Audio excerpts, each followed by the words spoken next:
You're in tune to WN. You're in tune to WNB1 Radio. It's Mags in the morning with J-9. Good Good morning. morning, good morning, good morning. So today, as promised, we told you that we have a special guest, and that is in the way of our headlining comedian, one Gerald Kelly. Gerald, you're on the line.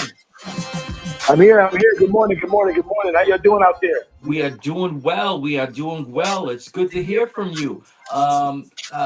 First and foremost, we'd like to thank you for taking the time out today to, grace your presence here. And we know not all comedians like getting up early. So thank you for getting up early. But this is the wake up show. So we waking you up today with us. Let's do it. I'm always up early anyway, but it's just good. It's good to be here. It's good to be on the show. I appreciate y'all having me. Let's rock. Okay, all right. So my first question to you is, have you ever been down this way, down in the southeastern Massachusetts area? You know what? I'm pretty sure I have, and through the grace of God, I've traveled the world about 10 times. So I've been everywhere. You know, when I get to cities, I go, "Oh man, I was here before." You know, look at the calendar. New Bedford. I'm pretty sure. How far are you guys from Boston? We are 50 minutes or so from Boston. We're, Five we're, zero 50. we're about 50 minutes south. 45. 45, 50 minutes. Yes. So what about Springfield, Mass? How far are you from Oh, Springfield? we're Deep. about two hours and a half. Okay, About 2 hours, 2.5 hours. from Springfield. Okay, cool. Springfield is on the other side of the state. It's the western part Okay, of the state. you guys are further up north. Mm. We are way next to Cape Cod. You're going to love it. Okay, perfect, We are perfect, ne- perfect, we perfect. we are off the coast, and we are by the water. Oh Which, yeah, okay, cool. which I'm gonna coincidentally, we've been tabbed the Whaling City because we actually lead the world in the fishing industry. We have great and, seafood. and I bet it's cold up there in another couple weeks. Yes, it does. It gets very cold up there. Mm-hmm. Yes, very very cold. If You you travel there, you gotta buy your coat there. You can't bring a coat from nowhere else. yes, this is You true. gotta buy. This is true. We typically experience the um, 4 seasons, sometimes in one day. Yeah, for real. Sometimes Yeah, in one day.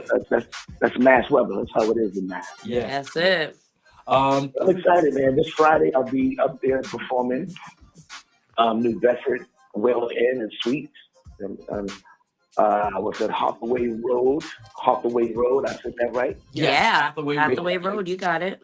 big, big comedy show. You know, Chris Cobb is hosting. I'm excited about seeing my brother Cobb up there. My little son, one of my superstar sons, little Hunter Kelly's coming up with me. And we're ready to rock and roll, man. Ready to tear it down. Get your tickets. If you don't have tickets, get your tickets right now. Because we bringing it. We about to bring it, baby. Yes, yes, yes. Now, obviously, it's an all family affair. So you're bringing your son Hunter. Um, Tell us something. How and you have, from what I've seen, you also have another son that's doing comedy. Now, was this Three, son three, three sons. I have three sons in three comedy. sons? My, Okay. my oldest son Isaiah Kelly started stand up at the age of 10. He's 31 years old now. He's on Netflix. He's booked all over the world. He's just doing super things right now. My 18-year-old son Joshua Kelly started stand up at the age of 5. He's traveling, performing, doing shows, and he's in college, so he's juggling college and comedy. But my little phenom, my little superstar, my 11-year-old son just turned 11 2 days ago. Chris Kelly started at 3. He's 3 years old doing stand-up comedy. He's sitting in a stool, a chair, doing stand-up, coming up with jokes, and I looked at him a couple times like, oh man, you got something special, and started writing material for him. And here we go. We're the first Boston Son's comedy tour ever. ever in the history of stand-up comedy. So God is good. From America's Got Talent, The Breakfast Club, Steve Harvey's show, um, Netflix. It's a lot of things right now. We have a television show we have two shows that just aired in the last 5 days. We have a TV show it's non-scripted. It's on Max. It's called Coming From America. Company coming to America, coming from America. A family. They have a family that moved. A couple families that moved from America to Africa and Ghana to see how they would adjust it. They want to come back. They love it. They like it. So episode 1 right now is airing right now on Max. And then yesterday, my little son Hunter Kelly premiered on the Tamara Hall show. They received a standing ovation and a lot of accolades. And, God is great, man. We give God all the glory, man. But before I say anything else, I want to say rest in peace to all the people who lost their lives from 11. Yes. 24 years ago. We were all shaken and taken back by that day. I lost 7 friends in that building. So I know it's going to take a lot of people. But, we keep pushing, man. That's why thank God for comedy. Yes. Yes, definitely.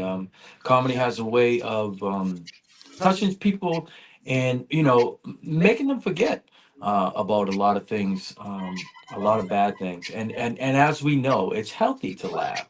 So this is why we do comedy. We like to see people out. We like to see people laugh because as you get older in age, you know that the people that are around you may not be around you tomorrow. So we like to get Amen. people. We Hello. love to get people around together and make them laugh because typically when you're around people that you haven't seen in a while, it's at bad things like funerals, wakes, and we Oh my want to. God. Yes, we want to give the people. We want to give the people something to laugh, to come out, especially today in today's day and time. There's a lot of things going on, and we A want lot to just going on. A lot of sadness and yes, sorrow. yes, It's every time you turn your phone on. Every time you turn your phone on, or every time you turn your internet on, it's somebody you knew not here no more. You know what I'm saying? And especially black folks. Black folks love to be the first person on social media to report a death. Right. They sorrow to announce, this is gonna hurt me real bad. Oh man, the person that died barely knew you. The person that died didn't like you. How about that? Yeah. 8 hashtags later. You know what I'm saying? yeah, You yeah. owe the person that died. You owe them $1,000. You talking about, and some people think because when they owe you money and they die, that's it. No. When you get the help from trying to owe you, it's like, hey man, I'm glad you make it, man. But that's not behind. Where's my bread at? Where my money at? Right? You better landscape their grave. Yeah, it is wild. It is wild. But yeah, so this is why we love to do comedy shows, and we love to bring people together for that simple fact, man. Laughing is a stress reliever, and what better way to do it than bring, comedians, and big shout out to my partner Steve Lopes. Living out in Connecticut, he had a throughway in which he has access to many comedians, such as yourself. And we're just trying to, like I said, we're trying to make people laugh. And this is what. Laughter's medicine. Laughter's medicine. Right now, everybody come on out, get your laugh on. And then with us, it's not just about laughter, it's about seeing something different. You know what I'm saying? We just seeing something different. Little Hudson is bad. We're gonna tear the house down, man. We have an initiative. We have an initiative called Stand Up for the Homeless. Me and my sons have put over 1,100 homeless people in hotels and apartments across the country for the last 7 years. And we sell our merchandise after every show. We sell our T-shirts, and every dime goes towards putting homeless people up and take them, get them haircuts, and take them shopping in the mall, and get them new clothes, and put in a hotel, and then bring them out to the shows, and then take them to dinner. We just went dancing with about 10 homeless people recently. We took them dancing, hanging out with us. to party. And so, the after party for a comedy show, and they danced with us, and we just had a ball, man. God is great, man. Too much is given, much is required, and that's what we do, man. We give back. So you guys gonna get a taste of that this weekend. Come on out and support this Friday. It's gonna be incredible. Oh Absolutely. wow, much respect for that too. One more question. At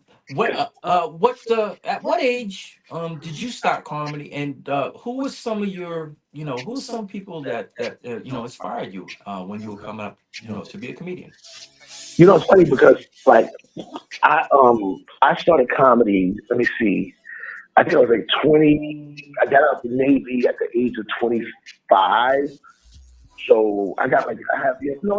I got the Navy 20 at the age of 23. I got out early, 22, 23, and I started stand up comedy right after that.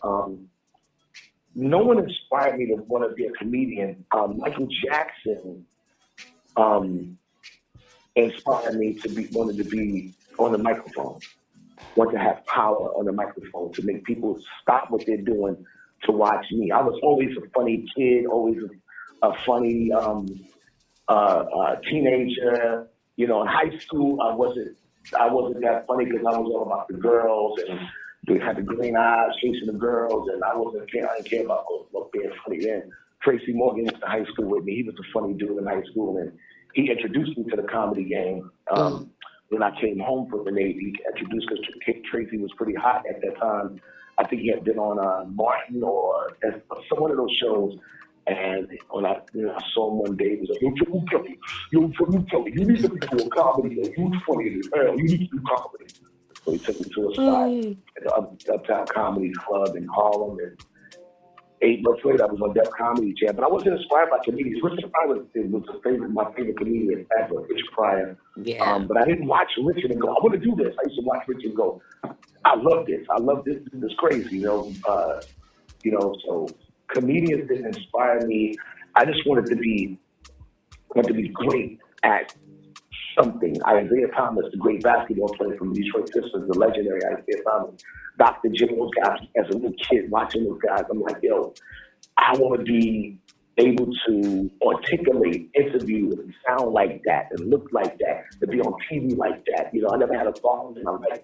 My dad was never around. My dad was deadbeat, so I didn't have a male figure to look at to say, "Hey, son, this is what you need to do." And that's why I'm so passionate about being there for my kids. You know what I'm saying? No matter what, all three of my sons come from 3 different women.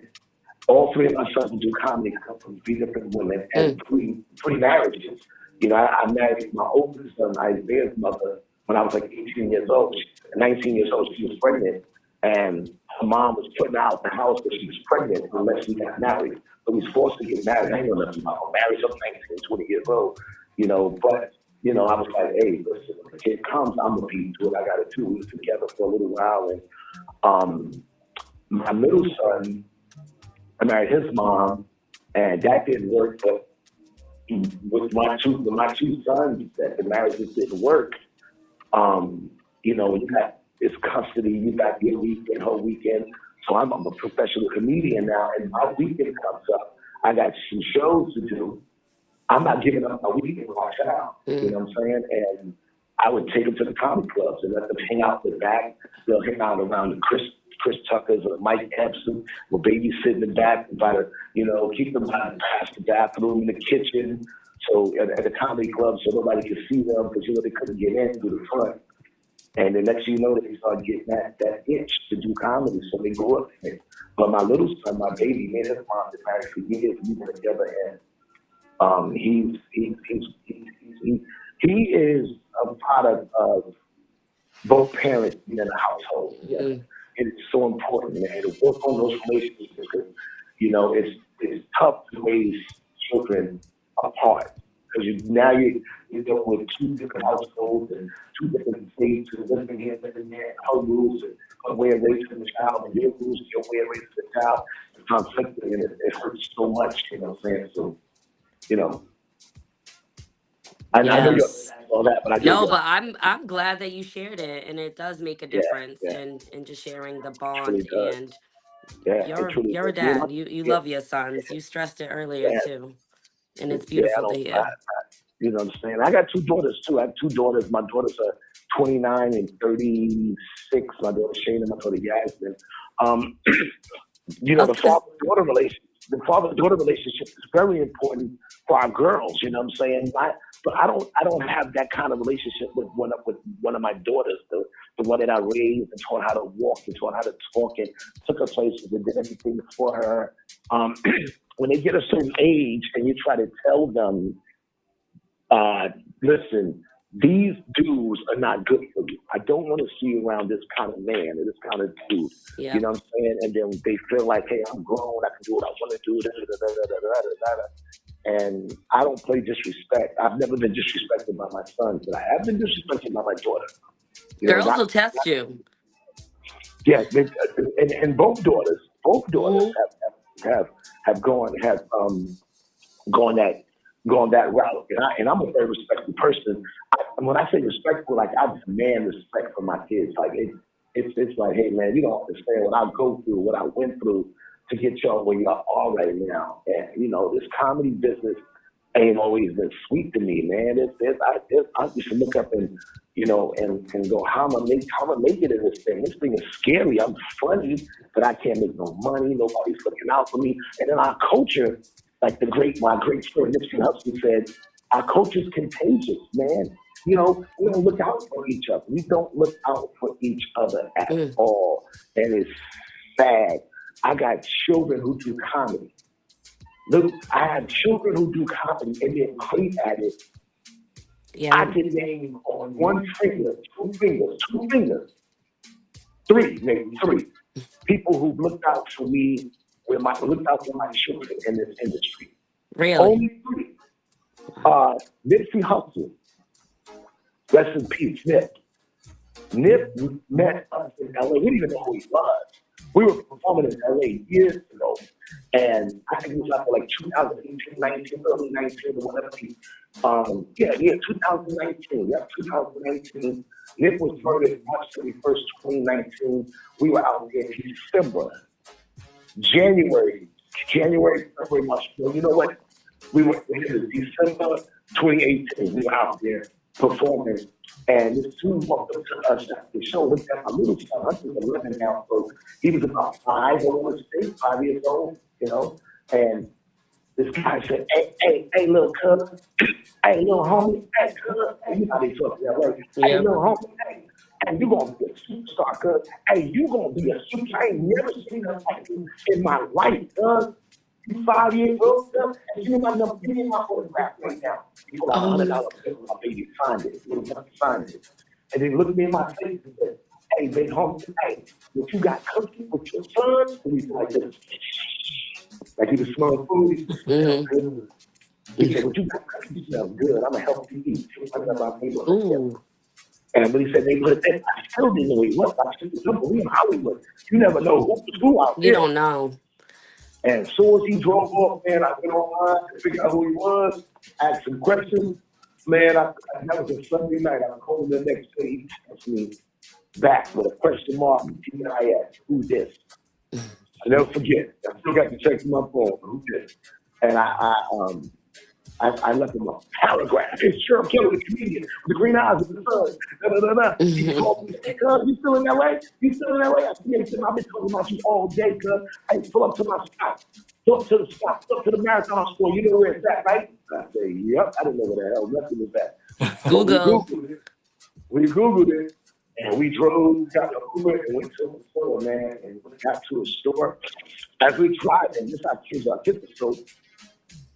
so inquisitive and they're so intelligent. Little Hunter, he's 5 years old, 4 or 5 years old. He goes, hey dad, look how we driving. Look at the signs, 6001, 6002. Whoa, we rolling, and it's the rolling 60s. That's why they see taking in rolling 60s. You know, that's the Crips out there, the gangs out there, whatever, LA culture. And I said, I didn't even know this. I'm a grown man. I'm like, oh, I didn't even know this. So Mm. we get there, we get to the marathon store, and we go inside, and Nick welcomes us. He said, hey, man, I talked to John Legend today. John Legend got a company called Get Lifted. They do TV and film. And I told him about you and your son, and boom, within a month or two, he was connected with John Legend, man. And about to do a television show then, and I think I mean, Nick got murdered March 31st, 2019, Mm. and that was devastating to a lot of people, thousands of people, and uh, the TV deal died because of COVID. COVID Mm. wiped out the industry, and I was sitting around going, God, I was so close, and Nick was murdered, and then now COVID is like, man, Wow. things have to be for me, man. So I get into a stage of depression, man. Depression, and then like going through marital issues with Hunter's mom, and and then we broke up for 2 years, and now everything is just all over the place, and then I used to have my baby with me. When I had my baby with me, the shows with me, and he would reach over at nighttime after we say our prayer. He would reach over to the empty spot of the bed and go, "Good night, mom." And she wasn't there. Um. And I used to turn over and start crying. I wouldn't let him hear me cry, but I would cry. And I said, "Yo, you know what? I'm gonna fix this. I'm gonna fix this." And sometimes he would wake up at things like he's a young kid, go, "Hey, Dad, um, why do parents have to be separated and broken up? Don't give up, Dad." Mm-hmm. And I was like, "Yeah, you say the same thing to her, Yeah. You telling her? Yep. Yeah, but she might respond different. Big time, big time. Dudes don't care. Dudes ask the kids different stuff. Most mothers, women don't ask the kids. Women, when a woman don't want to be with you no more, she don't give a damn who you seeing, what you doing. Mm-mm. All she want to do is your dad help you with your homework? Is he doing the homework right? He's reading with you. He don't have you in a comedy club late at night. When he with me, your mom's seeing another man. What did he look like? Was his hair What do you look straight? like? What do you look like? What is it? Trying to Oh, find out the my little, nationality. yeah, and my son is a comedian, so he'd be like, he's just tall, Dad, and dark, got big muscles and got a nice car, and and he is shape, Dad, because I'm like, Oh my gosh, that's hilarious. yeah, but Yeah. that's part of the story right there, Yeah, man. absolutely. The comedy comes from pain, man, and you guys are gonna see it. They're gonna see it. Everybody's gonna see it this Friday, man. This Friday. I'm Get ready. excited. Get ready. I have had the pleasure of meeting Mr. Tracy Morgan as well as shaking hands with Mr. Michael Jackson. So I'm looking forward to Amen. Amen. seeing you, my Amen. man. Yes, come on. Mm-hmm. Come on. Come on. Come on. Come on. So what we're gonna tell you. Do you like seafood? I'm allergic to shellfish. Oh, okay. You're allergic to the shellfish. Yeah, allergic to You're gonna have to shellfish. put him on We some eat Creole, some Cape Verdean foods, you know. Are What do you, you Yeah, like? I could do salmon, regular fish. I could do regular fish, but not shellfish. Okay. well, we're world renowned, known for all our seafood. We'll just make sure when you come down, you have to stay away from the shellfish. But do yourself a favor and indulge in some seafood, as well as some Cape Verdean cuisine. Are you familiar with any Cape Verdeans? Kind of, sort of, not really, but I guess you got to connect me and educate me on what it is, who they are, and let's go. Are you Cambodian? We Yes, got you. yes, we are. We are Oh, here. let's do it then. Um, So help me out. Help me so with the coaching. Talk to so me.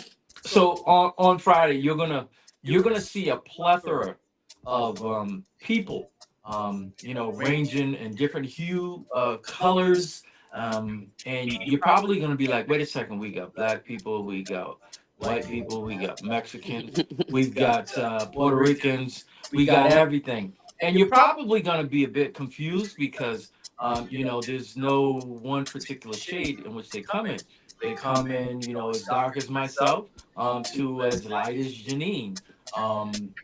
All different, like I said, all different colors. But this area is known for, for its Cape Verdean culture. Yeah, when you try to figure out the crowd, you might be a little confused. Got you. But Does the Cambodian culture understand comedy? They like to laugh. They know Absolutely. about Oh, you're in the right place. they know about marriage. They know about divorce. They know about raising kids. They know about badass kids, and they know about Donald Trump. And you know, comedy. My comedy and my kids' comedy is universal, man. We just got back from we were in Ghana for 3 months, and I did a comedy show out there while we were taping the TV show. And no one's ever been able to pull off a comedy show in Ghana, from Americans. And I went Mm-hmm. up there with my sons, and we tore the house down because you got to write. You got to be able to. Your input got to be universal. When you write, you got to be. Everyone needs to understand what you're talking about. absolutely. Wow. Comedy That's is. how. I'm sorry. Go ahead, go ahead. Iconic. But that's how we write. You know what I'm saying? So comedy's universal, especially the great comedians, man. We pride ourselves in being able to make sure everyone catches what we're talking about. And if this person don't catch the joke right now, he'll catch something else, or she'll catch something else that we're talking about. And that one that you look up and everyone's catching the material. So Yeah. I didn't realize you guys were like 2 hours and change from Springfield. That's a little hike. Yes. We're Springfield, Mass, and I got to call Steve, like, hey man, you go to Connecticut, bro, come grab me on the way up. GPS it. Yeah, Steve is he did reside in Connecticut for a little Yeah. while, but this is his Oh, hometown. he's up there now? Oh he's yeah, up yeah, there yeah, now. yeah. He took a little hiatus from New Bedford, and he was out in Connecticut for over 10 years. But he did come back, and now he resides back in New Bedford. It is his home once again. Cool. Mm-hmm. I'm gonna bring another comic up here with me. This I like to look out for comedians. Especially comedians that's new in the game. This female, this white woman, she's pretty funny, man, and she works real hard. I look out for a lot of. I don't turn my back on comedians, and Mm-hmm. to give somebody 5 minutes on stage is a blessing, man. I tell people all the time, if you got a basketball court, why not let anybody shoot? You know what I'm saying? Just hit the court to shoot on. And that's how I started doing stand up for the homeless. Yep, I was in Syracuse years ago, Syracuse, New York, performing, right, at a comedy club with my friends. And I get to the show, these weekend feature shows at different comedy clubs, you got Thursday, Friday, Saturday, Sunday. This was the last show of the weekend. It was Saturday. We didn't have a Sunday show. So we were in Syracuse, New York, me and my sons, and we get to the last show. We get there, show is sold out, the improv up here in Syracuse. We get there, sold out, the line around the corner, people going in. The general manager put me to the side, goes, Sharon, I need to talk to you. I said, what's wrong? I need to talk to you. I said, first of all, watch your fingers when you talk to me. Don't point at me and bring your tone down. I'm a different individual when it comes down to being disrespectful. Well, I don't mean it like that. I'm just saying, there's a guy that's standing online like this, and some girl that he's in the farm from the streets is homeless. He says he's a big fan of yours and a big fan of Bernie Mac. His dream is to meet Bernie, but Bernie died. He can't meet Bernie, but he wanted to meet you. He heard you were here. He came over here to see you. So as I turn and I look, the homeless guy loses it. Gerald Kelly! Oh my God! My life has started now. Gerald Kelly, that's you. He's a huge fan. He came over and started reciting all my material from my early years in comedy, my interviews on the Breakfast Club. He's been on bad luck. He's on bad times, hard times right now. I said, how you doing? He says, man, I'm doing good now. Gerald Kelly. I want to meet Bernie Mac, but I don't want to meet him now because he ain't here right now. I don't want to die. So he was funny off the rip. And he goes, look at your sons, man. I'm so proud of you. And look at that, right? Like, yeah, about 6-7 years ago, right? So now, I bring him inside with me to the green room, to the dressing room. So we in the green room, and I said, did you eat? He said, man, I'm homeless. Let me show you something. Look at that window. Open the window, the shade, the screen, the blinders, whatever. And he shows me the bridge. This is a bridge out there, right? He says, I sleep under the bridge every night for 6 months. He said, but up the street, there's a shelter. I said, why you not in the shelter? He said, I'm going to be honest with you. I got kicked out of the shelter 3 times. Twice it was my fault for starting the fight, and once it was the other person's fault. When you fight 3 times, they'll kick you out. I see you sleep in the street, and little Josh was there. You sleep in the street? And I looked at my middle son, and I said, oh man, I said, did you eat? He said, I haven't eaten in 2 days. I said, well, you know what, you're going to eat tonight. So the server comes in and goes, Kelly, can I get you guys to eat? So the kids order they food, chicken tenders and stuff like that. You know, they French fries. So the guys want to get burgers. I said, no. Get you some healthy food and get everything you want. I don't care. Because all the food we get is free at Comedy Clubs, right? So these get nice, I said healthy. Get you some juice, get you some water. You get some salads and chicken. You know, he eats all those. And he's eating like he hasn't eaten in years. And it's bringing tears to my eyes. And I go, so what brings you here, man? He said, man, my dream is to be a comedian. I said, what? He says, my dream is to do stand-up. I got some stuff written down, but I've never been on stage before. And I wanted to meet you. And I dreamed about meeting you a great man. I said, oh my God, I hugged him. He started crying. So here comes the manager, Jay. I need to talk to you. Come outside. He goes, if that dude goes on my stage and disrespects my audience, you'll never work here again. I said, you don't have to worry about that because I'm not working here no more. I said, matter of fact, I'm going to call Chris Tucker, Mike Epps, everybody and let them know how disrespectful you are. And they're not going to work here no more. He walks away. Here comes the host. The host comes in the room about 10 minutes later. Goes, all right, go get this one. Somebody, which son is first? I said, well, this son is going on first. This one's going on second, of course, to me. But the first guy that's going to go on is this gentleman right here. Oh, you're a comic? He said, I want to be. I said, well, he said, well, when you're first, what do I call you? Just call me Bobby. Call me Bobby. Bobby Ray. The homeless guy. Bobby Ray, the homeless guy. And when I tell y'all, he was so nervous, we said a prayer. And I'll never forget, he had mustard on his shirt and his face. And I said, hey, man, you got to go on stage looking like that, right? And he looked at me and said, you're not going on stage looking like that. Look at that mustard. I had mustard on mustard. So he had his mouth on my shirt, and he went on stage to introduce him. He did 2 jokes, and then his last joke he did brought tears to me in my kid's eyes. He said, man, I'm homeless, and I'm going through bad times, but my family think they're better than me. Because my sister got a bachelor's degree, my brother got an associate's degree, and my other brother got a business degree. I got degrees too. I'm from the streets. I got robbery in first degree. I got attempted murder in second degree. And the place goes crazy, y'all. And he goes, oh my God. They stand up, show some money, he drops the mic and runs back to the side of the stage where we were at and jumps in my arms like it's one of my kids. I looked up. Little Hunter had to be about 4 years old. Little Hunter's hugging his leg, holding his leg, Josh is holding his other leg, and we sitting in the back, he's shaking. I did it, I love you, The show, the night is over, we selling our merchandise, I go outside. We were selling like, I think we had like these CDs we were selling and DVDs or CDs or whatever, some type of music stuff, right? And we're ready to leave. I go, so where you staying at? I go, where you staying at tonight? He goes, man, you deaf or blind? Which one are you, man? I told you, I'm Under the bridge. I said, come on, we probably go work. I'm taking you back home. I said, man, there's one of the bridge coming up to our hotel. Because I remember, watch God, y'all. I remember the hotel room had 2 beds, 2 queen-size beds for each Johnson Hunter. But there was a pull-out couch. It was one of those couches, not a pull-out couch, but a couch that had a pillow on it. Right? Because I remember at the hotel, Josh saying, I'll sleep here. My PlayStation on, you stay in bed. Boom. I said, you stay with us, man. We got a room for you. What? With a bed, with a couch? I said, yes, sir. He said, but before we go there, can we please go by the shelter?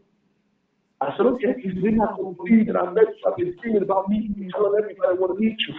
He goes in the shelter. When he walks out, I kid you not, on my mama, about 15 to 30 dudes from the shelter come out. They go, holy shit. Oh my God, he said he wanted to meet Gerald Kelly. Did you hear him? Oh my God! Yeah, you gotta just sit down with you. The driver is scared to pieces. Driver's like, Gerard. I said, Gerald, not Gerard. And calm down. You're gonna be all right. I can't stay here too much longer. I said, you know what? Leave. Leave. And he drove off. Are you sure? I said, leave. The kids got their little bags. We stood there, and I said, they got yellow taxis. I can call a taxi, right? Boom. Man, we outside. They dancing. One dude got a little boombox radio playing his music. We laughing, having a good time. And then had curfew, they had to go back in. But he was leaving with us. And we all laughed, and the kids had a good time. We had a football out there, basketball, throwing the football around. And no football. It was a soccer ball. So we was kicking the soccer ball, throwing it, soccer ball around like a football. Brought it back to the hotel.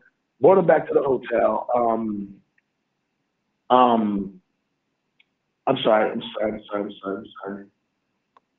Brought her back to the hotel and went to the front desk and told the general manager about the night, because the general manager was like, hey, how did the show go?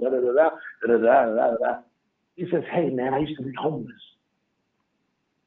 I love what you did. He doesn't have to stay in the room with you guys. I'm making him in the room for 2 nights. Gave him a room for 2 nights. My card all filed. So we're going to feed him here. Don't worry about leaving your card here. And this dude stayed at the room. We left to go back to New York City the next day. And this guy called me on a Greyhound bus that Wednesday. I wrote my number down on a piece of paper for him. He called me using a pedestrian's phone on the bus. He begged him to use the phone, and called me. I'm on my way to New York City. I want to see, where do I go? I said, what? Oh my God. He went to Times Square. I put him in a taxi. I paid the taxi. When he got to the Bronx, where my mom created, I was visiting my mother, was staying there. We went back to LA. He came there, hung out with us all day, went to some comedy shows, got some food, and said, don't worry about me. I don't need a hotel. I'm gonna panhandle, and they ask for money and stuff in the streets, and I'll give you a call in a few days. You'll know that I'm fine. But I appreciate you guys. I've never been in New York City before, and I'm gonna be here for a while. It's not cold weather. It's gonna be good. I said, you sure? Because I didn't really have it to put them up in a New York City hotel. You know what I'm saying? Yeah. Not on a Wednesday, Thursday night. Thursday night, you know what I mean? And I was like, damn, man, I'm going to get it to the point in my career where I'm going to be able to really look out for homeless people, because I felt bad I couldn't put this man up in a hotel in New York because the prices was $200-$300 a night for a room. You know what I'm saying? So he made it back to Syracuse, called me about 5-6 days later.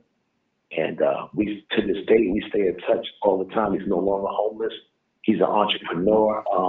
He works for what's that company?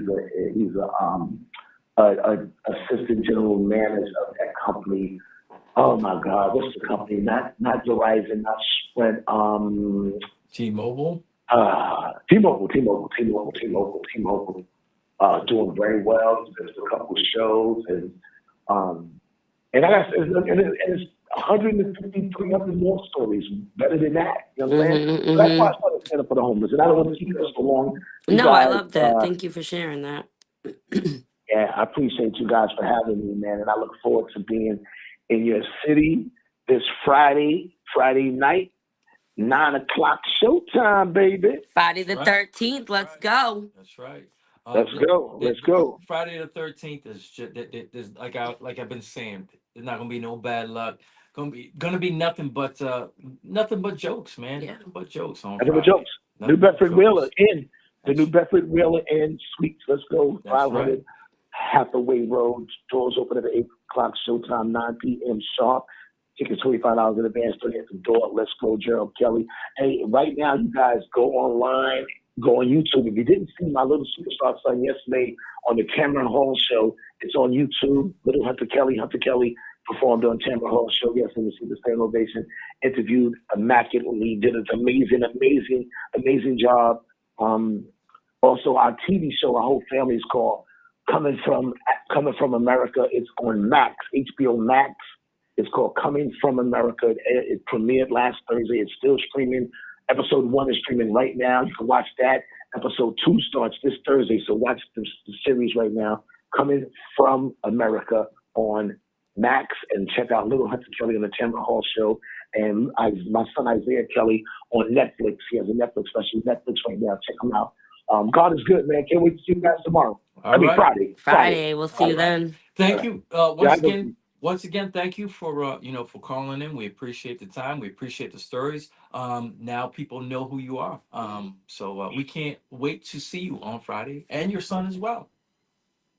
Nah, we can't wait. We're excited. Gerald Kelly, follow us on IG.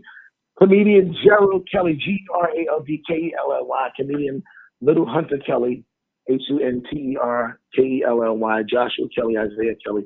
We're the Kellys, baby. God bless y'all. All right. Thank you. Have a good day. Peace. Thank you so much. Appreciate you. Thank you. All right.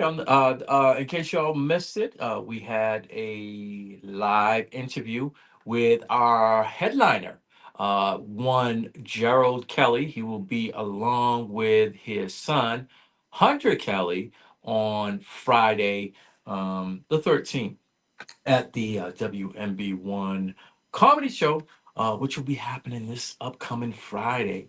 So, that was a great interview. Yeah, it Great was. interview. You got to learn a lot about him. Yes, he which was gave a dope. lot of substance, a lot of Comedians substance. usually hold all that in. Yeah, he gave They a- usually hold it in Yes. and just get on Yes. other people. So Yes. I like that he He gave shared. a lot of substance, and a lot of background about himself, which was, which great.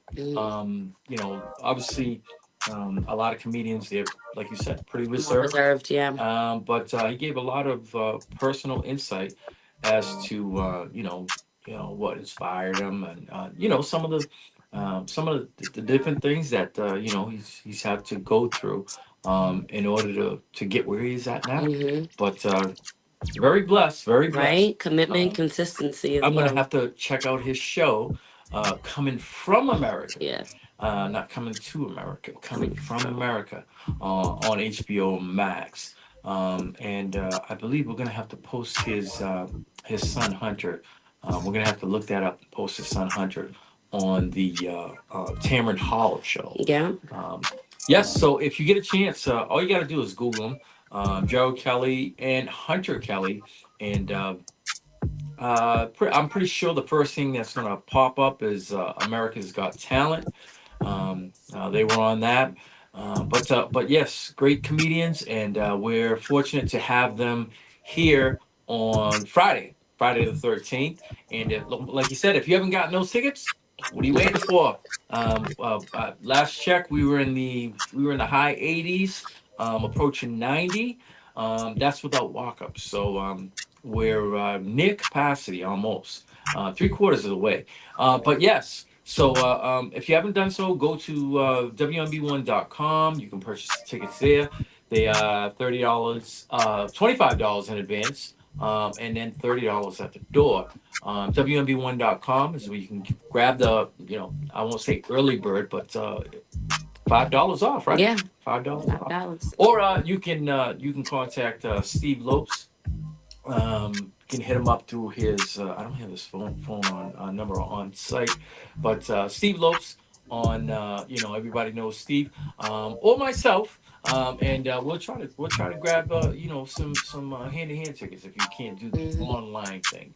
But if you can, please go to our website. But yes, great interview, and yeah, that was a lot. It was That good. was, yeah. It was good. It was a good interview. Good stuff.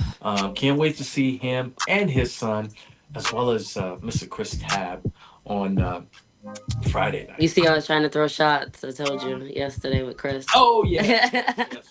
Chris is a character. Are we gonna have him on? Are we gonna be able to get him on the line? Yeah, he doesn't like to get up in the morning. I'll check in a little while and see if he'll call in. I'm gonna have to, on his next live, I'm gonna have. He's a late night I'm gonna have to hit him off, and say, hey, listen, 50 years old, we wake up, there are some 50-year-olds that still wake up early in the morning. Right? We're gonna have to get on them. Yeah, we're gonna get Chris But Tab. yes, we'll get Chris Tab or on the line. Stay tuned for that. And also, we're gonna be giving away some tickets. We're feeling in the festive mood, so we're gonna Mm-hmm. be giving away some tickets. But you gotta stay tuned. All right, stay tuned. Keep it locked. Keep it loaded to of course WMB1 Radio at WMB1.com. And check back. The phone number is scrolling right down at the bottom, 774-425-2631. Let us know, on the link right here. If you've ever heard or seen Gerald or Hunter Kelly, or if you who knows if you've ever been to one of our shows. Yeah. If you haven't, please come on down. It's a pleasant experience. Everyone who has gone has loved it. They've always said pleasantly surprised, great talent. Mm-hmm. So yes, come on down. It'll be happening this Friday, Friday right? night.